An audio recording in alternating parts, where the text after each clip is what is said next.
FIFA world cup 2026-এর সবচেয়ে বড় চমক কেপ ভার্দে।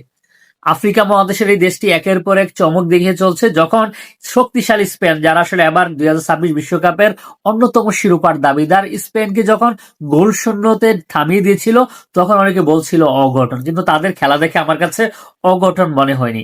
আর আজকে যেটি হলো, উরুগুয়ের সাথে 2-2 গোলে ড্র করে তারা জানান দিয়েছে যে না, আমরা আসছি, আমরা এবার বিশ্বকাপে চমক দেখাবো, নতুন কিছু করে দেখাবো। কিন্তু এত কিছুর মাঝে কেন যে আর্জেন্টিনা শিবিরে অস্বস্তি ফিল করছে? কারণ আর্জেন্টিনা শিবির ভয় পাওয়ার কারণ হচ্ছে, যেখানে স্পেন উরুগুয়েকে তারা থামিয়ে দিয়েছে, পরবর্তীতে যদি তারা এই গ্রুপে রানার্স আপ হয় আর আর্জেন্টিনা যদি তাদের গ্রুপে চ্যাম্পিয়ন হয়, তাহলে ক্যাপ ভার্দের সাথে কিন্তু আর্জেন্টিনার দেখা হয়ে যাবে 32-এ গিয়ে। তাহলে কিন্তু বিশ্বকাপটা আবার জমে যাবে। এবং আপনার সবচেয়ে মজার বিষয় যেটি, আমি কিন্তু আবার বিশ্বকাপে সৌদি আরবের সাপোর্ট করছিলাম, ভাবছিলাম সৌদি আরব গত ম্যাচটা যেহেতু উরুগুয়ের সাথে ড্র করেছে, আজকে হয়তো স্পেনের সাথে ড্র করবে, কিন্তু হতাশ হলাম। সৌদি আরব 4-0 গোলে হেরে গেল।